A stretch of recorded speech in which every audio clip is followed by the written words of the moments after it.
أعوذ بالله من الشيطان الرجيم. بسم الله الرحمن الرحيم. إن الذين آمنوا والذين هادوا والنصارى والصابئين من آمن بالله واليوم الآخر وعمل صالحا فلهم أجرهم عند ربهم ولا خوف عليهم ولا هم يحزنون. وإذ أخذنا ميثاقكم ورفعنا فوقكم الطور خذوا ما آتيناكم بقوة واذكروا ما فيه لعلكم تتقون. ثم توليتم من بعد ذلك فلولا فضل الله عليكم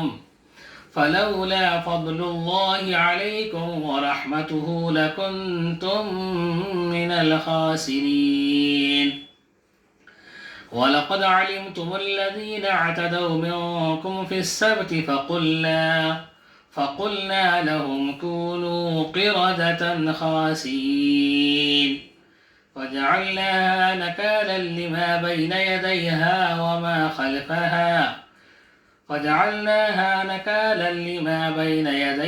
وما خلفها وموعظة للمتقين.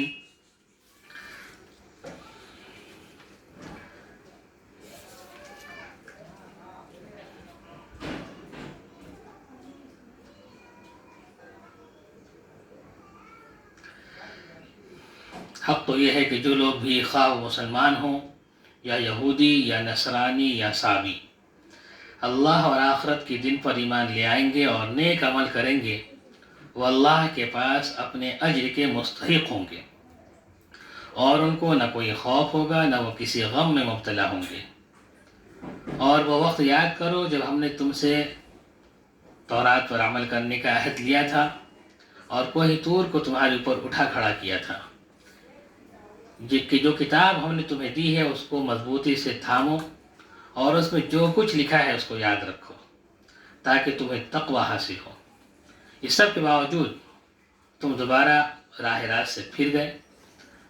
اگر اللہ کا فضل اور رحمت تم پر نہ ہوتی تو تم ضرور سخت نقصان اٹھانے والوں میں شامل ہو جاتے، اور تم اپنے ان لوگوں کو اچھی طرح جانتے ہو جو سنیچر کے معاملے میں حد سے گزر گئے تھے۔ ہم نے ان سے کہا تھا کہ تم دھتکارے ہوئے بندر بن جاؤ، پھر ہم نے اس واقعے کو اس زمانے کے اور اس کے بعد کے لوگوں کے لیے عبرت اور ڈرنے والوں کے لیے نصیحت کا سامان بنا دیا۔ سورہ بقرہ آیت نمبر 62 سے 66 تک کی تلاوت کی گئی اور اس کا ترجمہ پیش کیا گیا۔ بنی اسرائیل کی جو بری عادتیں تھیں وہ اب اللہ تبارک و تعالیٰ اسے بیان کر رہے تھے۔ درمیان میں ایک جو ان کے خام خیالی تھی، ایک زوم تھا، باطل زوم، اس کی تردید کے لیے یہ آیت آئی ہے۔ ان کا یہ خیال تھا کہ ہم اللہ تبارک و تعالیٰ کی چہیتے ہیں، اللہ تبارک و تعالیٰ کے لاڈلے ہیں، اللہ تبارک و تعالیٰ کے خاص نظر کرم صرف ہم پر ہی ہے، صرف بنی اسرائیلی پر ہی اللہ کا خاص نظر کرم ہے۔ اور آج بھی وہ یہی سمجھتے ہیں کہ باہر کا کوئی آدمی اللہ تبارک و تعالیٰ کے نعمات کا مستحق ہو ہی نہیں سکتا۔ اللہ تبارک و تعالیٰ نے اس کی اس خام خیالی کو مٹانے کے لیے، اس باطلانہ سوچ کی تردید کے لیے اللہ تعالیٰ نے آیت اتاری اور فرمایا ان الذین آمنوا والذین ہادوا والنصارى والصابئین من آمن باللہ والیوم الآخر وعمل صالحا فلہم اجرہم عند ربہم ولا خوف علیہم ولا هم یحزنون۔ اسرائیل کے بیٹوں، جو تم سوچ رہے ہو، جو تمہارا خیال ہے، بالکل غلط ہے، بلکہ بات صحیح یہ ہے، حقیقت یہ ہے کہ جو بھی ایمان لے آئے، ان الذین آمنوا سے مراد جو پکے اور سچے مومن ہوں، وہ بعض مفسرین نے کہا آمنوا سے مراد وہ لوگ ہیں جو نبی کریم صلی اللہ علیہ وسلم پر ایمان لائے تھے لیکن دل سے ایمان نہیں لائے تھے، زبان سے ایمان لائے تھے، زبان سے ایمان کا اظہار کر رہے تھے، لیکن دل میں ان کے کفر تھا، وہ اپنے کفر پر جمے ہوئے تھے، یعنی منافقین. تو منافقین ہوں یا پکے اور سچے مسلمان ہوں یا یہودی ہوں، والذین ہادو، یا یہودی ہوں،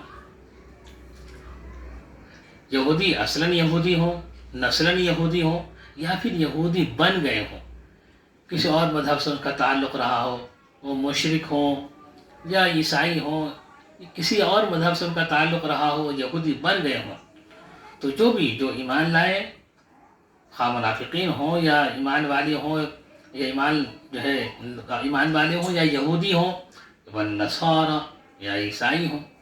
نصارہ یہ نصران کی جمع ہے، نصرانی کی جمع ہے نصارہ. نظرت یہ ایک علاقہ ہے فلسطین میں، شام کا علاقہ تھا اور اب یہ فلسطین میں علاقہ ہے. پہلے فلسطین میں پورا علاقہ شام ہی میں شامل تھا. تو اس علاقے میں وہ نصران، وہ جگہ کا نام ناصرہ، نظرت وہ جگہ کا نام ہے، خاص مقام کا نام ہے. اسی مقام، اسی علاقے میں عیسیٰ علیہ السلام کی پیدائش بھی تھی. عیسیٰ علیہ السلام وہیں کے باشندے تھے، تو وہاں کے رہنے والے کو نصرانی کہا جاتا تھا. عیسیٰ علیہ السلام کو وہ لوگ فالو کرتے تھے اور اس اعتبار سے فالو کرتے تھے کہ عیسیٰ علیہ السلام کو اللہ کا بیٹا نہیں بلکہ اللہ کا بندہ تسلیم کرتے تھے، اور عیسیٰ علیہ السلام کی باتوں پہ عمل کرتے تھے. آج کل کے عیسائی کی طرح نہیں، اناجیل اربع کے وہ قائل نہیں تھے، انجیل متی کے وہ پابند تھے اور اس کو فالو کرتے تھے. یہ ابھی جو عیسائیت ہے وہ پوری پالوسیت ہے، سینٹ پال نے اس کو پوری ترتیب دی اور وہ عیسائیت کی بنیاد رکھی انہوں نے اس طریقے سے. تو پوری یہ پالوسیت ہے یہ.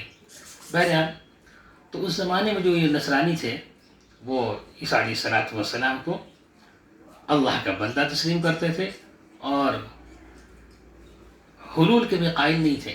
جیسے کہ آج کی عیسائی وہ یہ کہتے ہیں کہ عیسیٰ علیہ السلام کی ذات میں اللہ تبارک تعالیٰ حلول کر جاتے ہیں، سرایت کر جاتے ہیں. اقانیم ثلاثہ کے وہ قائل ہیں، یعنی جو فلسفہ ہے کہ خدا تین بھی ہے اور خدا ایک بھی ہے. تو اس زمانے کے جو نصرانی تھے وہ تین خدا کے قائل نہیں تھے، وہ ایک ہی خدا کے قائل تھے. عیسیٰ علیہ السلام کو اللہ کا نبی تسلیم کرتے تھے، اللہ کا بیٹا نہیں مانتے تھے. آج کے جو عیسائی ہیں عیسیٰ علیہ السلام کو اللہ کا بیٹا اور خدا کے خدائی میں شریک مانتے ہیں.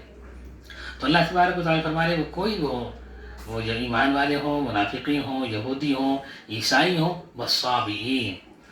صابی ایک فرقہ ہے، مختلف اقوال ہیں. صابی قول لوگ ہیں، مفسرین کے بہت سارے اقوال ہیں. بس خلاصہ کلام یہ کہ وہ ایک فرقہ تھا جو غالباً پہلے توحید پرست تھا، نمازوں کی بھی پابندی وہ لوگ کرتے تھے، لیکن بعد میں پھر رفتہ رفتہ مخلوق پرستی کی طرف وہ لوگ آ گئے، مخلوق پرستی میں لگ گئے اور ستاروں کی پرستش، کواکب کی پرستش کرنے لگے خاص کر. اور یہی زیادہ راجع قول ہے کہ وہ ستارہ پرست مخلوق لوگ تھے. تو اللہ تعالیٰ فرما رہے کہ بے شک جو لوگ ایمان لا چکے ہیں اور جو یہودی ہوئے اور جو عیسائی ہیں اور جو صابئین ہیں، جو بھی ان میں سے جس فرقے سے، جس مذہب سے، جس ذات سے، برادری سے، جس دین سے اس کا تعلق ہو، جو بھی ایمان لے آئے حقیقی طور پر، من آمن باللہ والیوم الآخر وعمل صالحا فلہم اجرہم عند ربہم، اگر وہ ایمان لے آتا ہے اللہ پر، جیسا کہ اللہ پر ایمان لانے کا حق ہے، اللہ پر ایمان لے آتا ہے اور آخرت پر اس کا ایمان ہو، وعمل صالحا اور عمل صالح کرتا رہے، فلہم اجرہم عند ربہم، تو ان کا اجر ان کے رب کے پاس ہے، وہ اللہ کے پاس اپنے اجر کے مستحق ہوں گے. فلہم اجرہم عند ربہم، وہ کوئی بھی ہوں. ایمان اور عمل صالح ایک دوسرے کے لیے لازم و ملزوم ہے. ایمان کے بغیر عمل صالح کا کوئی تصور نہیں. ایک شخص کے پاس اگر ایمان نہیں ہے اور وہ عمل صالح کر رہا ہے، مثال کے طور پر ایک شخص ایمان سے محروم ہے لیکن اگر وہ نماز پڑھ رہا ہے تو اس کو عمل صالح نہیں کہیں گے، وہ کہیں گے عمل صالح کی نقل ہے، وہ عمل صالح نہیں ہے.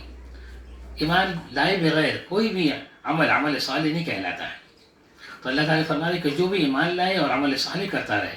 اچھا، یہاں پہ صرف دو چیز کا تذکرہ اللہ تعالیٰ نے کیا، من آمن باللہ والیوم الآخر، جو اللہ پر ایمان لے آئے اور آخرت پر ایمان لائے.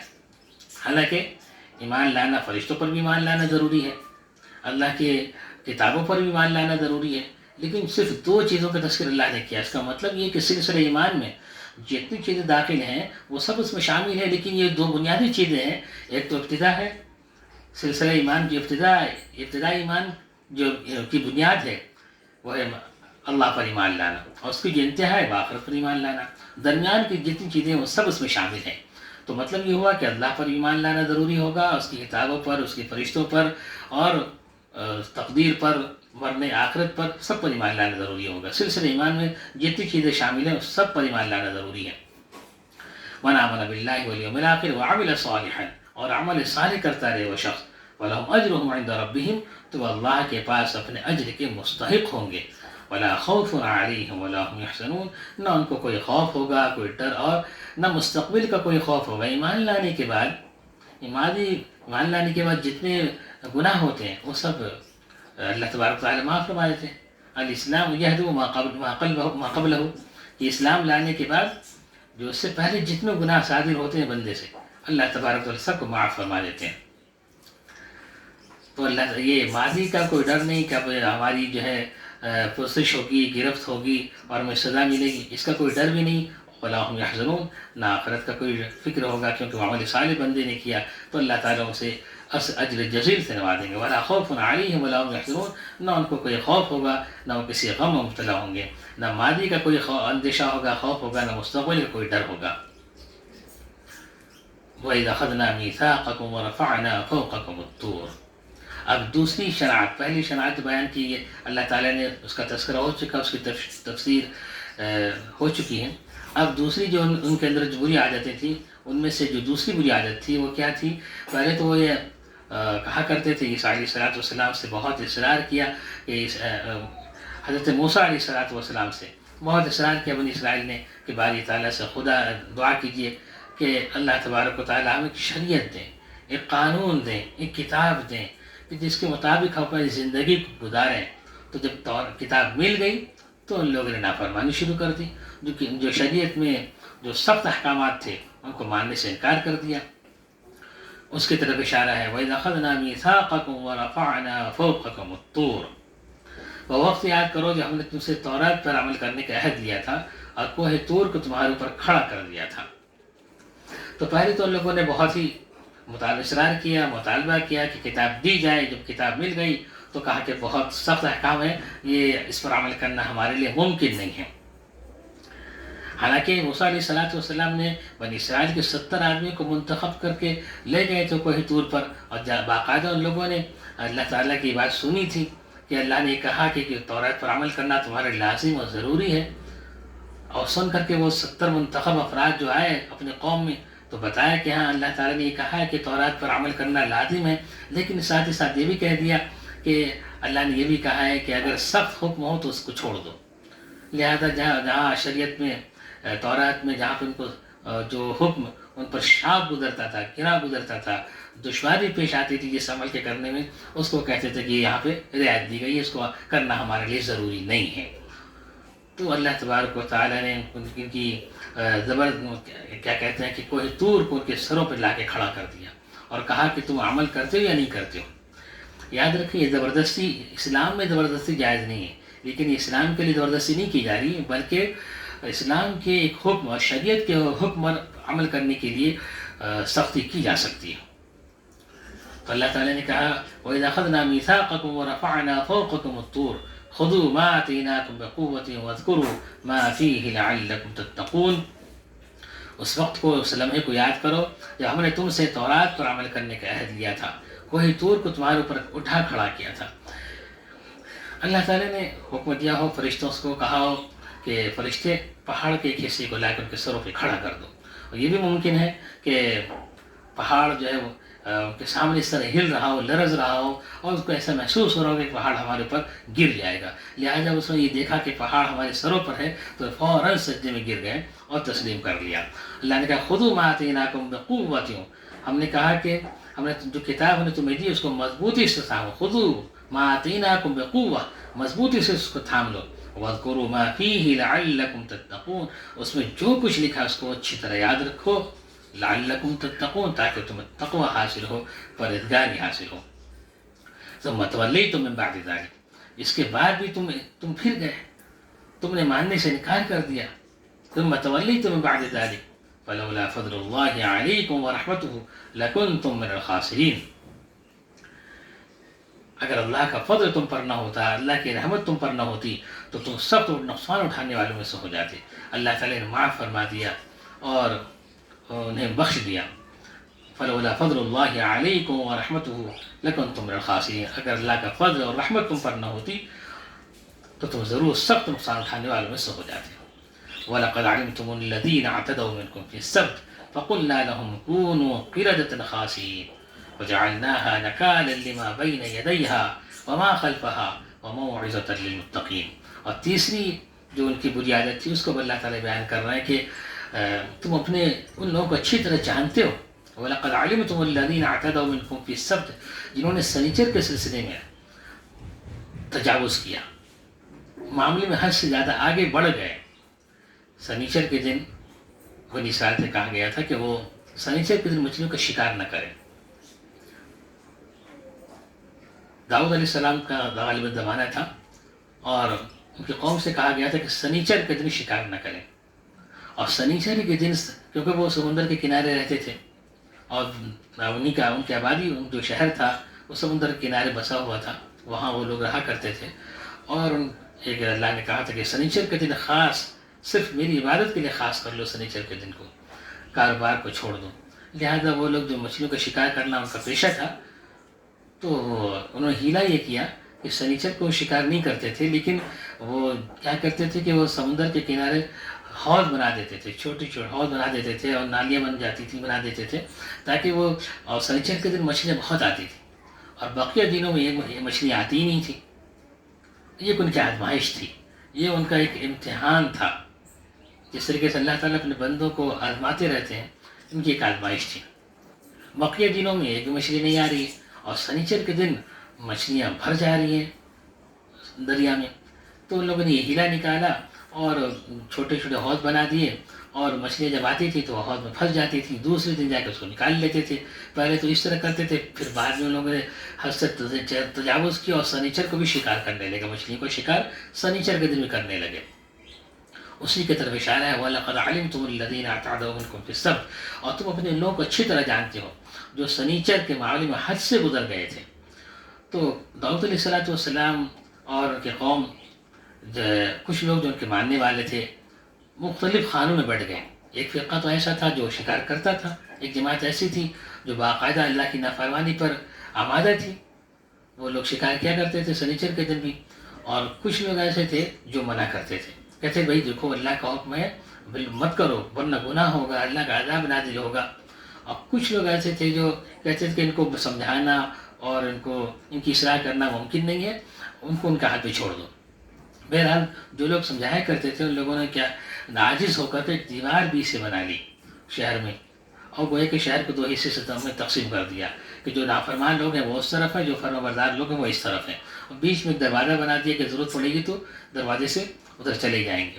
یعنی دیوار کھینچ دی گئی بیچ میں، نافرمان لوگوں کی اور فرمانبردار لوگوں کی ایک دیوار کھینچ دی گئی. لہذا جب وہاں سے ان لوگوں نے تجاوز کیا تو اللہ نے فرمایا کہ فَقُلْنَا لَهُمْ كُونُوا قِرَدَةً خَاسِئِينَ. اللہ کا عذاب پھر اس طرح آیا کہ وہ سب بندر بنا دیے گئے، وہ سب بندر بنا گئے. رات میں جب سو کر اٹھے تو سبوں نے دیکھا کہ اپنا سبوں کا جو چہرہ ہے وہ بندر کا بن گیا، اصلی حقیقی طور پر بندر کی شکل بن گئی. اور اللہ نے کہا فَقُلْنَا لَهُمْ كُونُوا قِرَدَةً خَاسِئِينَ، ہم نے ان سے کہا کہ تم دھتکارے بندر بن جاؤ. تو جو لوگ فرمانبردار تھے جب انہوں نے دیکھا کہ بنی اسرائیل نظر نہیں آ رہے، کیا بات ہے، تو جو دروازے میں داخل ہوئے اور ان کے علاقے میں گئے اور گھروں میں جا کے دیکھا دروازے بند تھے، کسی طرح دروازہ کھولا گیا تو معلوم ہوا کہ سب کے سب بندر بنے ہوئے. تو لوگوں نے کہا ہم نے کہا نا، تو تم سے کہا تھا کہ تم اللہ کی نافرمانی نہ کرو ورنہ اللہ کا عذاب آ سکتا ہے. تو بندر تو بن گئے تھے، سر ہلایا کہ ہاں تم نے ہمیں سمجھایا تھا، ہماری اصلاح کی کوشش کی تھی لیکن ہم نہیں مانے اور اس طرح اللہ کا عذاب آیا. تو بڑی تعداد میں وہ لوگ بندر بنا دیے گئے اور پھر کچھ دنوں کے بعد سب کے سب ختم ہو گئے، مر گئے. وَلَقَدْ عَلِمْتُمُ الَّذِينَ اعْتَدَوْا مِنْكُمْ فِي السَّبْتِ فَقُلْنَا لَهُمْ كُونُوا قِرَدَةً خَاسِئِينَ. ہم نے تم اپنے ان لوگوں کو اچھی طرح جانتے ہو جو سنیچر کے معاملے میں حد سے گزر گئے تھے. ہم نے ان سے کہا تھا کہ تم دھتکاری میں بندر بن جاؤ. پھر ہم نے اس واقعے کو زمانے کے وجعلناها نکالا لما بین یدیہا وما خلفہا وموعظۃ للمتقین. پھر ہم نے اس واقعے کو زمانے کے اور اس کے بعد کے لوگوں کے لیے عبرت اور ڈرنے والوں کے لیے نصیحت کا سامان بنا دیا. موعظۃ للمتقین. جتنے واقعات ہیں قرآن کریم میں اللہ تبارک و تعالیٰ نے جو واقعات بیان کیے ہیں وہ سب واقعات سے ہمیں سبق حاصل کرنے کی ضرورت ہے. اللہ نے خود فرمایا موعظہ، اس کے اندر نصیحت ہے، تمہارے لیے کہ عبرت ہے، عبرت کا سامان ہے، نصیحت کا سامان ہے. اس سے تم فائدہ اٹھاؤ، مستفید ہوا کرو، اس سے سبق حاصل کیا کرو اور اپنی زندگی کو راہ راست پہ لانے کی کوشش کرو. اللہ تعالیٰ ہم سبوں کو اپنی نافرمانی سے بچائے اور فرما بردار بندہ بنا دے. اللہ وآخر دعوانا الحمدللہ رب العالمین.